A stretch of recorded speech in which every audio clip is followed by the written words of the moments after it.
Mais l'affection de l'esprit, c'est la vie. Alléluia. Amen. Un chrétien qui s'affectionne aux choses de la chair, qu'est-ce qu'il est en train de faire?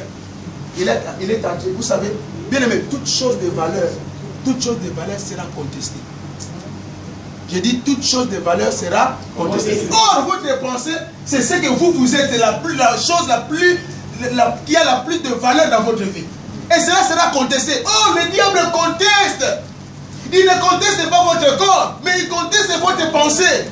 Parce qu'il sait que tant que vous pensez dans les grandes choses, il ne peut pas vous arrêter. Alors qu'est-ce qu'il s'est dit? Il dit, il faut que j'entre dans la vie de cette femme, de cet homme, pour que je bloque le fonctionnement de sa pensée. Comment entrera-t-il? Par le péché. Il faut que le péché entre en vous. Et qu'est-ce que le péché va faire? Il va tuer l'esprit. Oh, c'est l'esprit qui est en connexion avec le Très-Haut. Quand l'esprit meurt, qu'est-ce que la Bible dit? La Bible dit, quand l'esprit était mort, Adam était retourné dans la dimension de la chair. Et quand il est descendu dans la dimension de la chair, c'est là où il ne pouvait plus marcher dans la domination, ni dans le succès. Ce n'était que le regret. Et c'est là où on l'a chassé de l'endroit de la puissance. Alléluia. Amen. Parce qu'il s'était connecté à l'affection de la chair. La chair, la vie de la chair va tuer l'esprit. L'esprit ne peut plus communiquer ses désirs à la pensée. Et la Bible dit, à ce moment-là, votre pensée sera aveuglée. La Bible dit, le Dieu de ce siècle présent a aveuglé l'intelligence de beaucoup de gens pour qu'ils ne voient pas la splendeur de la gloire de l'évangile. Alléluia. C'est pour ça que vous retrouvez des chrétiens qui ne voient pas. Amen. Qui ne savent pas leur lendemain. Les chrétiens qui marchent n'importe comment. Parce que leur intelligence est bloquée. Frère, quand votre intelligence est bloquée, Dieu, Satan arrête votre manière de raisonner. Amen. Il arrête complètement votre système de raisonnement. Vous ne pouvez pas libérer l'excellence dans votre vie. Vous êtes un chrétien comme tous les autres. Il n'y a plus de différence entre vous et les autres.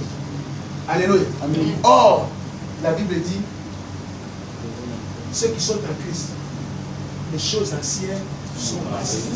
Toutes choses sont devenues nouvelles. Frère, quand on dit toutes choses sont devenues nouvelles, y compris l'esprit et la pensée et le corps, toutes choses sont devenues nouvelles, mon frère, ma soeur. Alléluia. Amen. Alléluia. Amen. Alléluia. Amen. Frère, un chrétien doit faire un travail dans sa vie pour amener sa pensée sous l'autorité de l'esprit. Il faut que l'esprit dicte la pensée. Il faut que l'esprit commande la pensée de l'homme. C'est alors que lorsque la pensée est sous la dictate de l'esprit, c'est alors que nous allons régénérer les choses extraordinaires dans la vie. Mais lorsque notre pensée est sous la dictate du péché, de la vie de la chair, nous ne récolterons que ce que la chair peut nous donner. La désolation, la tristesse, le pleur et les lamentations. Alléluia. Amen. Le péché enfante la vie d'un homme. Ce qu'on appelle la mentalité des pleurs. Au lieu de la mentalité de l'esprit. Parce que le péché va vous affecter, va bloquer votre système de raisonnement. N'importe qui peut venir dans votre vie, vous n'avez plus la capacité de résister. C'est comme ça que beaucoup sont tombés dans la prostitution. Parce qu'ils ont perdu la capacité de résistance. Alléluia. C'est pourquoi d'autres sont tombés dans la drogue. D'autres se vendent la drogue.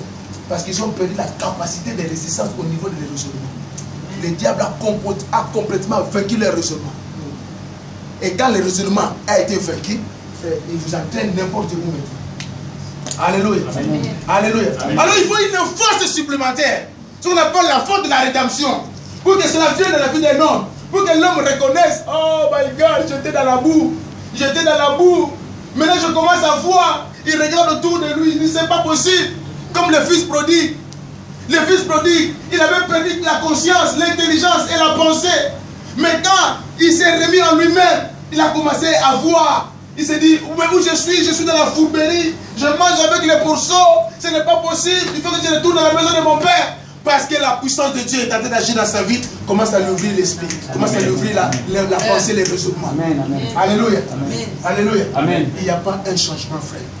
Dans le monde physique, s'il n'y a pas un changement au niveau de la pensée, au niveau du raisonnement, frère, il faut appliquer une force pour vous faire déplacer, pour entrer dans les grandes choses avec Dieu. Alléluia.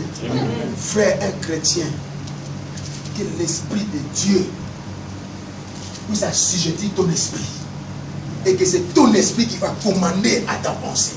Amen. il va t'indiquer le chemin, frère. C'est l'esprit qui t'indique le chemin, qui te montre la destination. Par la pensée, par le raisonnement, frère. Alléluia. C'est une force, la pensée. C'est une force, mon Dieu. Satan ne peut pas te prendre sans passer par ta pensée. Satan ne peut pas te vaincre sans passer par la pensée, frère. C'est pour ça que les plus grands escrocs sont intellectuels. Yes. Ils utilisent l'intelligence pour entrer dans votre pensée, pour vous prendre. Et ils sont en costume, cravate, mallette, pour aller voler les bijoux. Il ne vient pas en jean déchiré, parce qu'il vient en jean déchiré déjà pour dire ah ça va pas. Tu ne rentres pas déjà dans cette... Vous savez, il y a des endroits, rien que par vos vêtements, vous ne pouvez plus entrer. Et je me tourne aussi, frère, tu viens à l'église avec des jeans déchirés. Quel mot? Quel mot? Alléluia. Amen. Déjà dans le monde seulement, il y a une dimension. Quand vous êtes avec ces vêtements-là, vous ne pouvez pas entrer. Mais comment amener ça dans la présence de Dieu?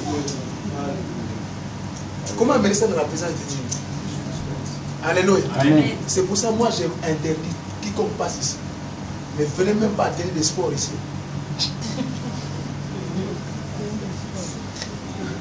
Les sports c'est là-bas. Alléluia. Ne venez pas n'importe comment faire. Vous devez valoriser Dieu. Amen. Si le monde, regardez le conseil ministériel. Si les gens du ministère vont chez Macron, comment ils s'habillent? Comment ils sont? Surtout les sœurs, vous êtes remplis de vêtements à déborder jusqu'à exporter. Amen. Mais quand vous venez à l'église, vous venez négliger. Mais quand vous ouvrez, je ne sais pas si vous ouvrez votre armoire, vous en avez 200. Jusqu'à exporter, même à donner dans les autres. Donnez aussi aux frères, vous ne voulez pas.